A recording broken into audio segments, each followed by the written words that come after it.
right, so we're back with another episode of the Coursera machine learning class with Andrew Ng. This is our last episode that we're going to have about the course, even though we are joined by Brett. Hi, Brett. What's up, dude?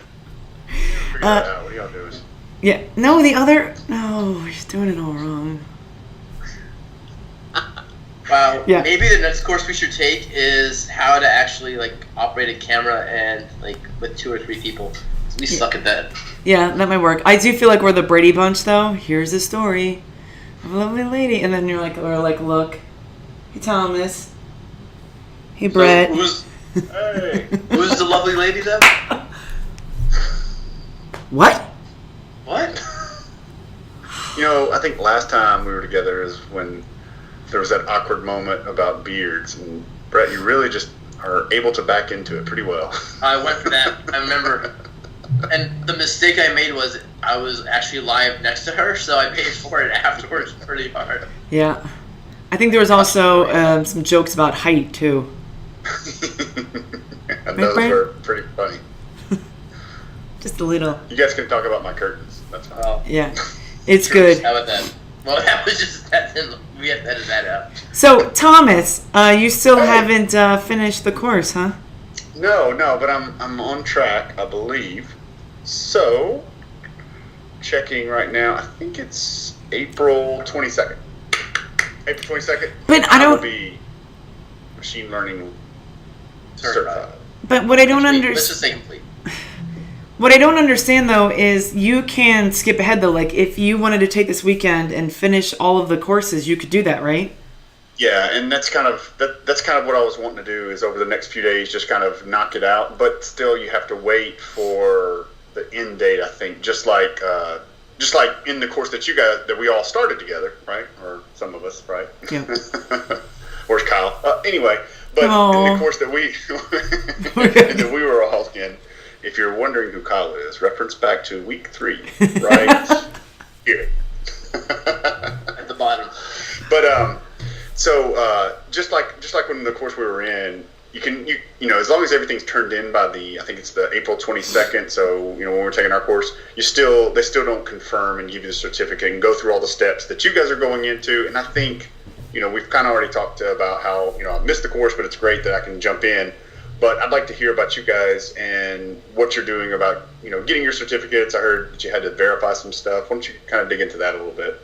Yeah, so I still actually technically haven't gotten my certificate because you have to do a couple different validations and verifications. One of them is you have to take a picture of your license or your passport or some government ID, send it, and then also send a picture of yourself so they can validate the government ID. So I did that actually about an hour ago when I was preparing for this video. So hopefully by the time this airs, I'll have my certificate and it'll be great. Then you also have to fill out some questions as well. So it's a 2-step process. It takes a little bit of time. I would say it's a little bit, or maybe I just added something that I wasn't supposed to. But anyways, I honestly thought it was a little bit of a pain for the certificate. So are those questions like, who's your childhood's best friend? Don't answer them. You should answer all of them. Don't answer them. Let's go through them right now on the air and see. And then if you wanted to go ahead and show the audience your license too, that would be... is that security? No, Banks, I should defer to you on all that stuff. Do not show it. Do not. Please, I beg you. Don't. No, I wouldn't do that. It's all in my my data link anyway. This is me looking down, literally giving you the evil eye. Yeah. No, so honestly, I thought for what the course was and what the outcome of the course is, it was a little heavy on the verification to get your certificate. But I mean, maybe it's just I don't have a picture of my license readily available. Yeah, and maybe it's a standard, right? They're trying to go through the steps. Banks, did you have to go through that? Or yeah, is that... I don't remember the questions. I definitely had to do the license, and that's only if you want to pay the $79, right, to get the certificate. You can take the course for free, but you won't get a certificate at the end. So that's just for that clarification. The only reason why you have to show any driver's license and to compare the picture is specifically because you paid $79 and you want to get a certificate at the end. So I did that midway through, I think. doing that. I always keep a copy of my license and passport as a backup, just in case something happens to it. Right. That is a good tip, actually. Yeah. Always And make you keep it in a DR location, a separate location, like Yeah. a safe deposit box or something. Yeah. Yeah, we've got something like that with a external drive and some documents and photos and stuff. Yeah. Secondary I should probably site. do that. Yeah, it's important to I do took that. a couple copies when I went to Europe a few weeks ago. But Yep. Other than that, I think I threw all of them away or shredded them all. Yeah, I definitely do that. Yeah, before a trip, if I need my passport, I certainly make an extra copy. But I also I just renewed my passport, and I got the passport card. So that was also kind of like nice. I've had that as kind of like a backup. They use that. That's only like usable in like Canada or something along those lines. But for the most part, it's just another identification. So I think we've determined, don't do what I did and wait till 3 weeks after the course ended. Do it early, get it done, so then that way when you finish the course in the proper week, you can get your certificate right away. And Thomas, I'm looking at you now. Yeah, I did also. I'm a little slow. It took me a minute. I was like, wait a minute. I think you started a shot at me now. I got the certificate, but I needed them to change my name on it because I use my name, my middle initial with a period, and then my last name. So I made sure that I like to have all my certificates and to have that. So you can also change your name at the end when they give you your certificate, which is pretty nice. So I was able to do that. Oh, so that was pretty cool. So theoretically, I could change my name to Kyle.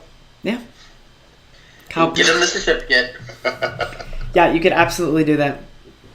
So Brett, I was just curious. So I think Thomas and I in the last video talked about our takeaways, the good things and the bad things. And I was specifically curious, would you take this course if we weren't doing these videos? Would you think you would have bailed early? Would you take it if you were not doing it with other people? What were your thoughts just about taking it? And then obviously, what was your takeaway from the course as a whole?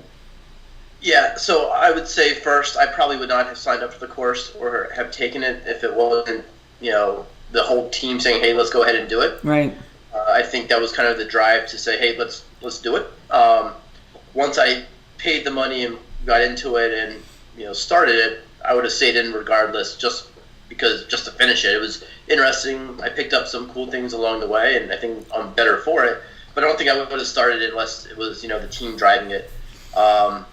Yeah, so overall, I thought the course was good. It was probably the right amount if you're paying the $79 for the certificate or taking it for free. As far as the pace of the course, the things that you're learning, and all of that. So yeah, I would recommend someone who's really interested in learning the ins and outs of machine learning and is very data scientist centric. I wouldn't recommend it for someone that's more like me who wants to learn more about the theory of machine learning or just get their feet wet with what you can do with machine learning on more of a theoretical scale. Have you used it at all in your job since the class ended or during the class or anything like that? Just to rub it in that I'm better than other people, really, more than anything else. Yeah, I've seen you use it. Oh, that was it. You use it in your as a hashtag, right? In some of your tweets. Yeah, the hashtag Coursera grad. Yeah. No, I will say that there has been some, some concepts, not as much the math part and the actual application of it, but just understanding some of the things you can do with machine learning or some things you want to be mindful of. I have used that in conversations or, at least been able to, apply that to stories and make sense out of it. Yeah. Cool. Have you told anybody that you're a Stanford grad yet? It is on my Bumble account. That's I have to awesome. give a frame of reference there for I'm not sure I understand that. Most of the people out there. Yeah. No, Bumble is like Tinder. It's an online dating Okay. app. Yeah. No, I thought you knew what it was. No, He's married with two kids. I heard it referenced on the Big Data Beard podcast interview, Yeah. but I'm not. Yeah, so episode 7. So there was 2 awesome ladies from Splunk who did a session at Splunk's user conference last year entitled "Using Splunk to Find Love." So they took all their data from Bumble and then splunked it and gave a theater session. And Corey, Mitten, and myself were lucky enough to interview them and create a podcast out of it. So if you go to bigdatabeard.com, it's episode 7. Pretty popular and pretty awesome, podcast with 2 really cool people. That's good. Yeah. All right. So what about? So I think a couple things. So we're wrapping this series. We're doing that. Thomas, when you're done, what do you think the first thing you're going to do? To celebrate being done. Ooh, we have to celebrate. Send you guys a message on Slack to let you know that I finished. I mean, I will send you something when I complete everything, even if before I don't have my certificate, just so I show that, hey, I did finish and I was excited about it, but just things got in the way. So I have a question. Are you going to put it in your LinkedIn profile? Did we talk about this? Yeah, I don't know. I don't know yet. I mean, I guess I could put it in there. I don't know. I've got some other certifications. So I guess it would be nice to have a few more in there. I have been trying to expand that area of knowledge for me, because certifications is not something I was big on before. Just coming from the software engineering side, there were a couple out there with Microsoft and some of the other ones, but they're really. I mean, I think Oracle had one with Java and some of the other ones, but I never really saw it. But then when I started getting into some of the other things, and I will say certifications have just gotten pretty popular here lately too. So. Yeah, I mean, why not just put it in there? Fill out your resume a little bit, show that you did the work. Yeah. Okay. What about you, Banks? Yeah, I mean, the good thing about this certificate, though, taking it is some of the other certificates that I have, security ones, you have to put CPE credits against them, and you have to pay a yearly, very expensive fee, which is very frustrating. We should probably do a session about that, whether or not these extra certificates are worth it. But yeah, I guess I'll probably just put it in as just an accomplishment. I think now that I realize some of the other things, some of the other classes that I've taken, and then there is a certificate at the end, I put those in, so I might as well put this in as well. Yeah, it makes sense. And this is an interesting question.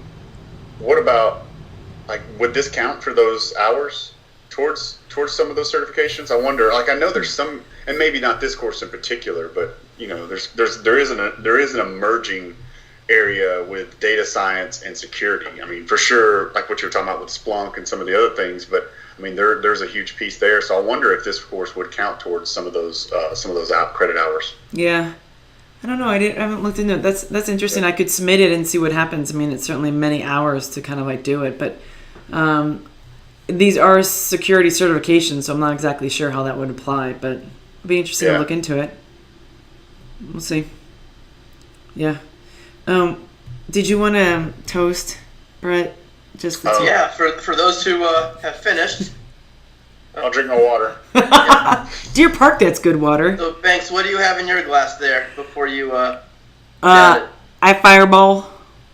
Well, St. Patrick's Day was right a couple of days ago, and I have some leftover Jameson from the party I hosted. So here we go. Cheers! Congratulations. Yep. Finishing the course. Good times.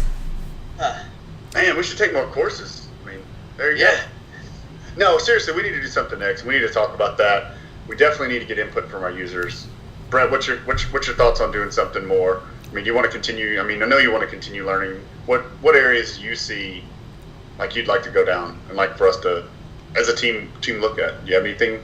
Yeah. So I would say maybe areas would vary, but what we should do next? I'm trying to think. What's the next thing we'll do? Is it a course?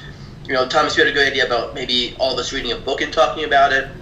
What continued learning form or medium should we do next, and then record it. So the ask to the audience is, if you have any ideas on a good book or a good course or something that you think we would enjoy, just put a comment down at the bottom, and we'll definitely take a look at it and pick something to do next, because this is a lot of fun. Like I said, I did pick up a lot of good information from the class. This is the first of many series that I hope we can do. It just pushes us to learn more and pushes us to be better at our jobs and our passions. So yeah, absolutely. Just give us some ideas. There's a lot of cool things out there we don't know. Yeah. Okay. And help us name our series. Yeah, we do need a name for this. Yeah. We wanted to, we started out with the, this is our machine learning course, and following us along with week 1, week 2, and, kind of as we've gone through the course, but we've actually, we want to evolve this to more, the thing, big data things, or analytics or machine learning or AI things that we're involved with, and we just come back to you as the audience and say, hey, this is what we've learned. Take it for what it is. So we need a name for that, for sure. Yeah, and definitely whoever comes up with the best name for us will get some cool stickers and some cool swag in the mail. So give us your best or your worst. We like funny names as well. That's a great point, Brett. Thanks. Appreciate it. Wait, that's all we have for our machine learning course. We are wrapping it up, but this is not the last time that you'll see us. It could be if you don't subscribe, so make sure that you click down here and subscribe to make sure that you're always following us. You can see all the content we put out with our podcast. Make sure you go to bigdatabeer.com to follow us, and we will see you next time for, not sure what the name will be, but it'll be something awesome. Hey, Awesome. Thank you. And I didn't have to sing. Yay! Yay! Whew, thank goodness.